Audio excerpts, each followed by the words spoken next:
Welcome in the plus one class physics beta. Friends, in previous video we discussed about the Newton's first law and second law of motion, and we also have discussed explanation of Newton's second law.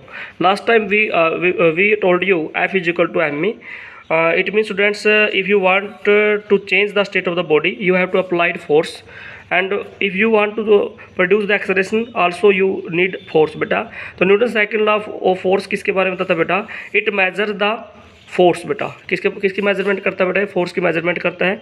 तो बेटा today we will discuss with you dimensions के बारे में बात करेंगे, और dimensions and unit of force, and also we discuss with the impulse बेटा. तो बेटा देखा जाए सिंपली, लास्ट टाइम मैंने आपको बताया था फोर्स क्या होता है बेटा? F is equal to mass into acceleration. बेटा मास की डायमेंशन कितनी है बेटा? Capital M. एक्सेलरेशन क्या कितना बेटा? लेंथ t-2 है बेटा. तो बेसिकली देखा जाए तो डायमेंशन फॉर्मूला क्या बन जाएगा बेटा? यहाँ से m1 L1 t-2. तो बेटा ये आपका क्या बन जाएगा? डायमेंशन फॉर्मूला बन जाएगा. तो this is the dimension formula of force. बेटा अगर हम बात करते हैं यूनिट ऑफ फोर्स की, तो बेसिकली हमारे पास है ना टू टाइप्स ऑफ यूनिट्स है बेटा. वन इज एब्सोल्यूट यूनिट और last one is gravitational unit बेटा. तो टू टाइप्स की यूनिट है फोर्स की. फर्स्ट वन बेटा एब्सोल्यूट यूनिट, एब्सोल्यूट, और लास्ट है बेटा हमारी कौन सी? Gravitational unit, gravitational. तो हमारे पास फोर्स की टू टाइप्स की यूनिट है बेटा. वन इज एब्सोल्यूट और लास्ट वन इज ग्रेविटेशनल बेटा. तो एब्सोल्यूट की बात करते हैं. सबसे पहले बेटा एब्सोल्यूट यूनिट के बारे में बात करेंगे. एब्सोल्यूट, तो बेटा एब्सोल्यूट में देखा जाए तो एब्सोल्यूट यूनिट ऑफ फोर्स की बात करें तो एसआई सिस्टम में ये फोर्स की यूनिट क्या बेटा? न्यूटन. क्या है बेटा? न्यूटन एसआई यूनिट है बेटा. ओके. और वन न्यूटन को कैसे डिफाइन करेंगे बेटा? हम लिखते हैं, देखो F is equal to mass into acceleration होता है. फोर्स की यूनिट क्या है बेटा? न्यूटन. तो one newton is equal to mass कितना होता है बॉडी का? 1 किलोग्राम. एक्सेलरेशन कितना बॉडी के अंदर? 1 मीटर सेकंड माइनस 2. तो this is the definition of 1 newton बेटा. अगर आपसे 1 न्यूटन की डेफिनेशन कोई पूछ लेता है तो आप क्या कहोगे भाई? 1 Newton force is that much force which produce an acceleration of 1 meter per second inverse in the body of 1 kilogram. ठीक है. तो अगर कोई फोर्स 1 किलोग्राम बॉडी में 1 मीटर पर सेकंड स्क्वायर का एक्सेलरेशन प्रोड्यूस कर दे बेटा, अगर कोई फोर्स जिसका अगर कोई फोर्स किसी बॉडी की जो जिसका मास 1 kg है, अगर उसके अंदर एक्सेलरेशन कितना आ जाए बेटा? 1 मीटर पर सेकंड स्क्वायर आ जाए, तो हम कहेंगे कि वो फोर्स कितना आ जाएगा बेटा? 1 न्यूटन आ जाएगा. तो any force which produces an acceleration of 1 metre per second square और mass 1 kg body, then that force is called 1 newton बेटा. अब बात करते हैं बेटा सीजीएस सिस्टम में. सीजीएस सिस्टम में अगर फोर्स की यूनिट की बात करते हैं बेटा, दैट इज डाइन. कितनी क्या बेटा? डाइन होती है. तो फोर्स का सीजीएस यूनिट क्या बेटा? डाइन है. ठीक है. This is the unit of in CGS system. अगर देखा जाए once again F is equal to mass into acceleration. बेटा फोर्स की तो क्या डाइन है, तो 1 dyne equal to CGS system में मास को बेटा ग्राम में मेजर करते हैं, एक्सेलरेशन को बेटा सेंटीमीटर सेकंड इनवर्स से मेजर करते हैं. तो फोर्स, अब 1 डाइन फोर्स को कैसे डिफाइन करोगे बेटा? आप सिंपली कह सकते हो 1 dyne force is that much force which produce an acceleration of 1 centimetre per second square in a body of 1 gram. अगर 1 ग्राम की बॉडी के अंदर एक्सेलरेशन कितना आ जाए बेटा? 1 सेंटीमीटर पर सेकंड स्क्वायर अगर एक्सेलरेशन आ जाता है, तो उस बॉडी के फोर्स को क्या बोलोगे बेटा? आप डाइन बोलते हो. ठीक है. अब हम बात करते हैं बेटा relation between newton and dyne. तो न्यूटन और डाइन में क्या रिलेशन है बेटा? वो उसकी बात कर लेते हैं. तो सिंपली देखिए बेटा, वो देखो 1 न्यूटन अभी लिखा था हमने ऐसा सिस्टम में, 1 newton is equal to 1 kilogram into 1 metre second inverse. ऐसा सिस्टम में अभी लिखा था बेटा. 1 newton is equal to CGS में देखो 1 किलोग्राम बेटा, देखो 1 तो एज इट इज है. 1 kg में कितने ग्राम होते हैं बेटा? 10⁻³ ग्राम. 1 मीटर में कितने सेंटीमीटर होते हैं बेटा? यहाँ बताना. 10⁻² सेंटीमीटर सेकंड इनवर्स बेटा. तो 10⁻³ और 10⁻², तो कितना आ जाएगा बेटा? 10⁵ आ जाएगा आपका. 10⁵ और ग्राम सेंटीमीटर सेकंड इनवर्स क्या आ जाएगा बेटा? ये आ जाएगा आपका वही डाइन. ठीक है. तो 1 newton equal to how many dyne बेटा? 10⁻⁵ डाइन आ जाएगा बेटा आपका, लिख लीजिए 1 newton is equal to 10⁻⁵ dyne आ जाएगा बेटा। तो this is the absolute unit बेटा। एब्सोल्यूट यूनिट के अंदर SI और CGS आते हैं। अब हम लिखते हैं बेटा gravitational unit of the force. तो बेटा फोर्स की ग्रेविटेशनल यूनिट क्या है उसके बारे में भी बात करते हैं बेटा। ग्रेविटेशनल यूनिट पे वैसे देखा जाए, ग्रेविटेशनल यूनिट का मतलब होता है मोस्टली जब हम वेट के बारे में बात करते हैं, जब हम बॉडी के वेट के बारे में बात करेंगे तो वहाँ पे बेटा कौन सी यूनिट आएगी बेटा, फोर्स की ग्रेविटेशनल यूनिट आएगी। ठीक है, तो gravitational unit of force in SI is kilogram weight. क्या वेट है बेटा, कौन सी यूनिट है बेटा, 1 किलोग्राम वेट। ठीक है, किलोग्राम वेट है बेटा। या आप कह सकते हो 1 किलोग्राम फोर्स है भाई। ठीक है, तो किसके इक्वल आएगा बेटा बताइए। सिंपली अगर आप बात करते हो 1 किलोग्राम वेट की बात करें तो 1 किलोग्राम एज इट इज़ भाई वेट। अगर सिंपली बात करें तो ग्रेविटी का वेट की अगर बात करें हम F = mg, तो ये किसके इक्वल होगा बेटा 9.8 मीटर सेकंड -2। क्योंकि ऑब्वियसली देखा जाए ये भी 1 किलोग्राम। फोर्स क्या होता है बेटा, फोर्स ये है, अपने बॉडी पे फोर्स लगाया है तो एक्सेलरेशन कितना था बॉडी पे 9.8 मीटर सेकंड -2। तो ओवरऑल कितना आ जाएगा बेटा 9.8 न्यूटन। तो बेटा 1 किलोग्राम वेट किसके इक्वल होगा भाई, 9.8 न्यूटन के इक्वल होगा। याद रख लेना, ग्रेविटेशनल यूनिट में अगर ऐसे सिस्टम की बात करोगे तो 1 किलोग्राम वेट उसकी यूनिट आएगी और 9.8 के इक्वल है बेटा। CGS सिस्टम में अगर बात करते हो तो बेटा यूनिट आएगी आपकी 1 kilogram weight. 1 kilogram weight, 1 kilogram तो एज इट इज रख लीजिए, ये आ जाएगा भाई 918 सेंटीमीटर सेकंड -2। तो ये आ जाएगा बेटा आपका 980 डाइन्स। ठीक है जी, this is the 1 gram weight. तो 1 ग्राम वेट किसकी यूनिट है भाई, CGS सिस्टम में है और वो 980 डाइन के इक्वल होगा। तो दीज आर द यूनिट बेटा इन SI एंड CGS सिस्टम। अब हम बात करते हैं बेटा new topic for you, that is impulse बेटा। ठीक है, तो बेटा इम्पल्स क्या है, जब आप किसी बॉडी पे फोर्स लगाते हो for a small interval of time, that is called impulse बेटा। तो when you applied force on a body for some time, only some time, some interval of time, that is impulse. तो बेटा impulse की definition लिखते हैं।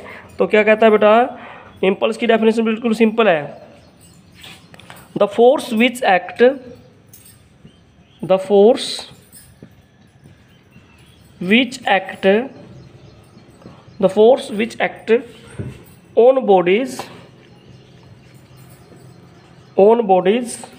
for short time interval, for short time interval, for short time interval। तो जब किसी body पे आप फोर्स लगाते हो शॉर्ट टाइम के लिए, मतलब टाइम इंटरवल बहुत ही कम है बेटा। ठीक है, तो दैट इज कॉल्ड इम्पल्स बेटा। और इम्पल्स का एग्जांपल क्या है, जैसे मैं लिखता हूँ फर्स्ट एग्जांपल क्या बेटा इम्पल्स का, in hitting a ball with a bat, in hitting a ball with a bat. तो बेटा जब आप किसी बॉल को हिट करते हो बैट के साथ तो होगा क्या, आप फोर्स अप्लाई करते हो बॉल पे थोड़े टाइम के लिए, फॉर शॉर्ट टाइम, तो बेटा वहाँ पे इम्पल्स है। सिमिलरली आप बात करते हो in firing a gun, in firing a gun, तो ये भी बेटा क्या, जब आप गन फायरिंग करते हो तो वहाँ पे भी फोर्स अप्लाई होता है for a short interval of time. Third one बेटा in driving a nail into a wooden block. Third one क्या बेटा, in driving a nail, in driving a nail into wooden box, into wooden block with a hammer, with a hammer। तो जब किसी हथौड़े के साथ, hammer के साथ आप कोई नेल वुडन में आप अगर ड्राइव कर रहे हो तो बेटा होगा क्या, उस टाइम भी आप क्या करते हो, हथौड़े के साथ उस नेल के ऊपर कुछ टाइम के लिए फोर्स लगाते हो, तो बेटा वो भी क्या आ जाएगा, इम्पल्स आ जाएगा। क्या बन जाएगा बेटा वहाँ पे भी कि इम्पल्स लग रहा है। तो इम्पल्स की सिंपल डेफिनेशन क्या बेटा, when you applied a force on the body for small interval of time, that is called impulse बेटा। ठीक है, तो impulse force does not remain constant. First point क्या बेटा कि जो इम्पल्स फोर्स है कभी भी कांस्टेंट नहीं रहेगी, but changes first from 0 to maximum. तो इम्पल्स मतलब जो फोर्स लगता है बॉडी पे मिनिमम टू मैक्सिमम लगता है ना, तो स्टार्टिंग में 0 फोर्स है, उसके बाद इंक्रीज करता रहता है। तो सिमिलरली इम्पल्स भी बेटा कांस्टेंट नहीं रहेगा, it varies from 0 to maximum. ठीक है, then maximum to 0। So it is not possible to measure easily the value of impulsive force.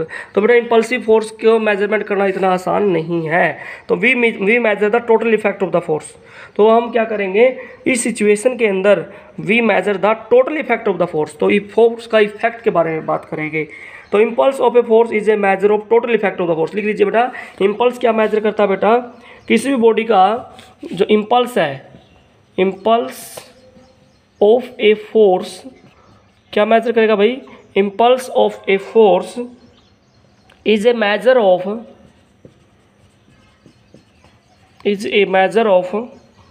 Total effect of force, total effect of force बेटा।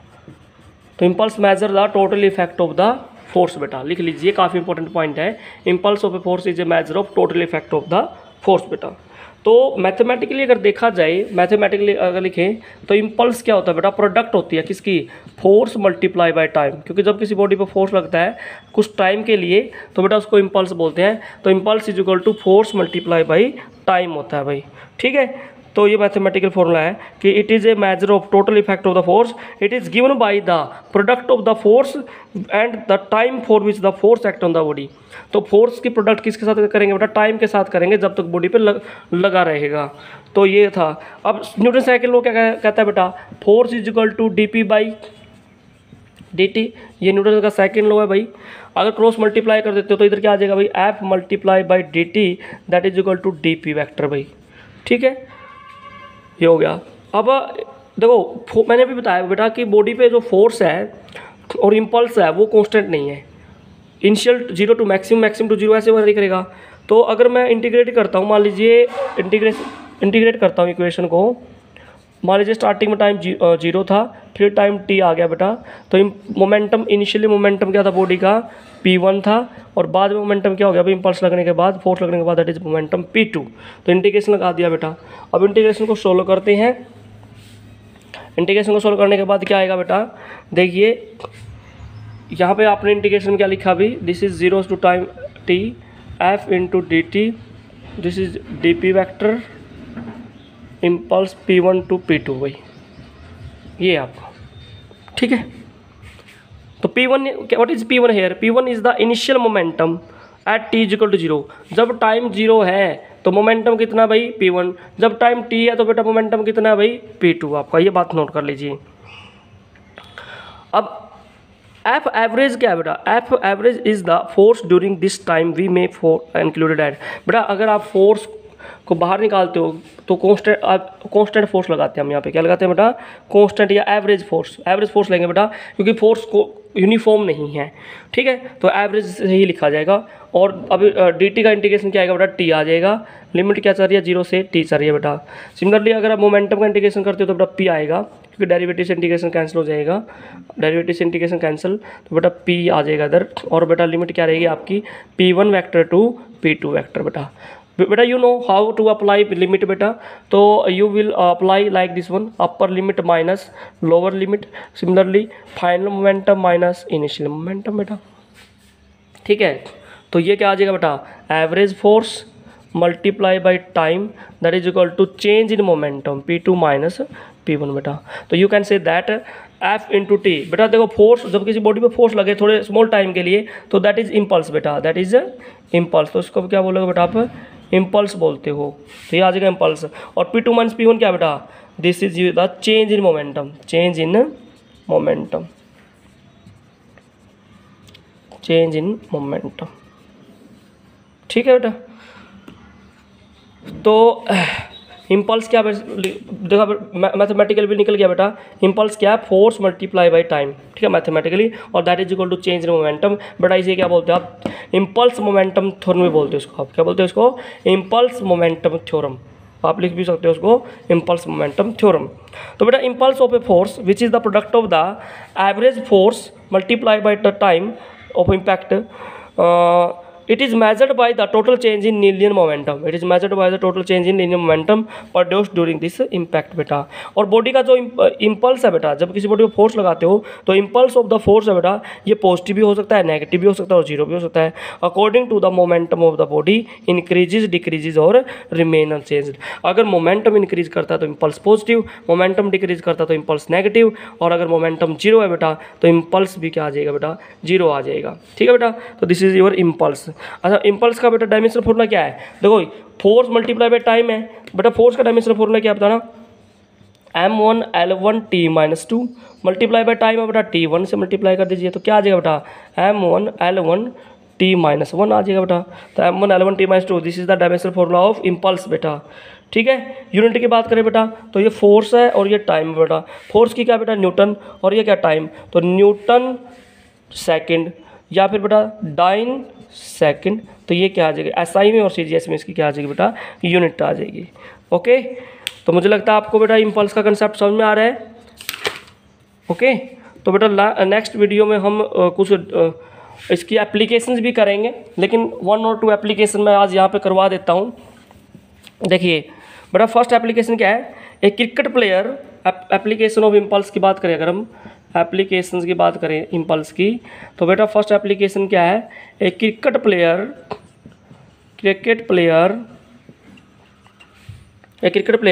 lowers his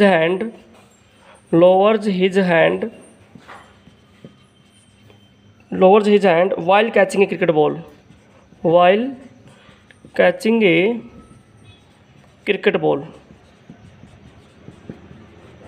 बेटा जो cricket player है जब वो cricket ball को catch करता है तो वो अपने हाथों को नीचे की तरफ करता है, ऐसा क्यों बेटा, बिल्कुल सिंपल है बेटा। ये अभी अगर देखा जाए तो कहता है कि वो ऐसा इसलिए करता है टू अवॉइड इंजरी से बचने के लिए बेटा। क्यों बेटा, in this way he increases the time of catch. बेटा अगर देखा जाए सिंपल, देखो अभी बताते हैं, एफ इक्वल टू क्या होता है बेटा, dt होता है। ओके, तो बेटा when he louvers his hand, तो बेटा क्या होगा, टाइम ऑफ कैच इंक्रीज कर जाएगा। तो he increases the time of catch to reduce the momentum, क्योंकि अगर dt कम हो जाता है बेटा, अगर ये पैरामीटर कम हो जाता है ना, तो वो इस पैरामीटर को डिक्रीज करना चाहता है।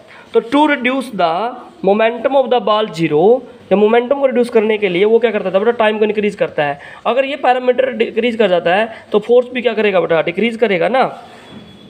तो to reduce the momentum of the ball zero, तो वो क्या करता है बेटा, इसका टाइम ऑफ कैच इंक्रीज कर देता है बाय लोअरिंग हिज हैंड। और बेटा देखा जाए जो इम्पल्स क्या होता है, इम्पल्स भी क्या होता है भाई, इम्पल्स भी यही होता है, फोर्स इंटू टाइम। तो बेटा जब उसने टाइम इंक्रीज कर दिया तो क्या होगा भाई,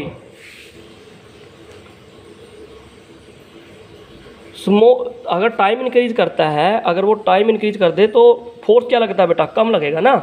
तो by increasing the time interval force क्या हो जाएगा बेटा, कम हो जाएगा। अगर इसका मतलब है कि अपने हाथों पे है ना जो इंजरी है वो कम रिसीव होगी बॉल की बेटा। ठीक है, तो the ball in turns exist a smaller force in hand, कहने का मतलब जो बॉल है अपने हाथों पे कम फोर्स लगाएगी क्योंकि टाइम इंटरवल इंक्रीज कर जाता है बेटा। ठीक है बेटा, तो दिस इज द एप्लीकेशन। बहुत सारी एप्लीकेशन है बेटा, जैसे when a person falls from a certain height on A cement floor, बेटा सीमेंट फ्लोर पे अगर गिरे और एक कच्चा फ्लोर पे गिरे तो इंजरी किस पे ज़्यादा लगेगी, सीमेंट फ्लोर पे लगेगी। सिमिलरली बेटा बहुत सारे इसके वो हैं इम्पल्स के, तो बेटा वो आपको डिस्कस किए जाएंगे। तो थैंक्स फॉर वॉचिंग बेटा। If you have any problem you can take your doubts बेटा।